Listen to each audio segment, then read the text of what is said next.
तर आज आपण बनवतोय पोटॅटो स्प्रिंग रोल।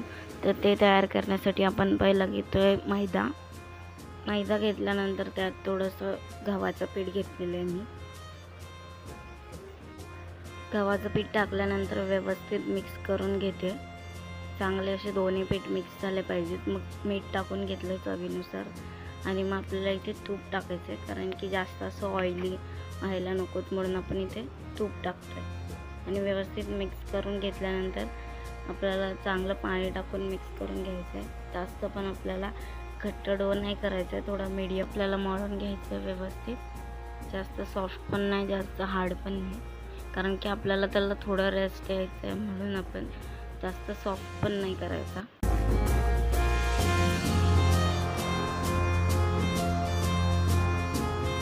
तर आपलं इथे आता पीठ मळून झालेलं आहे। आपण त्याला 5-10 मिनटं रेस्ट देऊया। ऑइल वगैरे काय नाही लावलं, असंच ठेवलं। तर रेस्ट होईपर्यंत आपण फिलिंग बनवून घेऊया।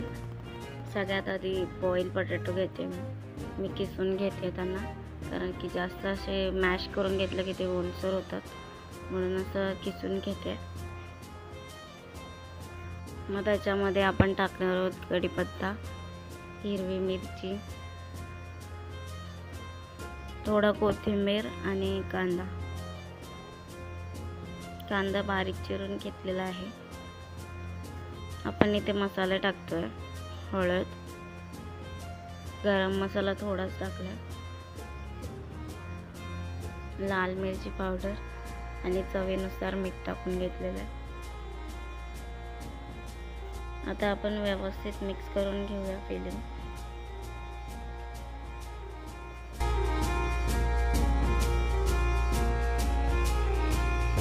इथे आपले फिलिंग रेडी झालेली आहे। तर आता आपण बनवूया आपले शीट, जे स्प्रिंग रोलसाठी आपण शीट बनवणार आहे त्या डोला घ्यायचं आहे। ते व्यवस्थित असं पातळ लाटून घ्यायचं एकदम, आणि त्याचे असे म्हणजे स्क्वेअर असं आलं पाहिजे असं कट करून आपण घेऊया।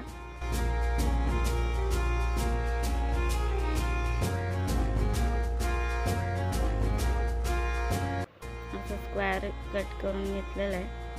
तर आता मी इथे 2 त्याचे शीट बनवते, आणि मी बाकीचे ऑलरेडी बनवून घेतलेले आहे। हे मी 2 केलेले आहेत ऑलरेडी लांब,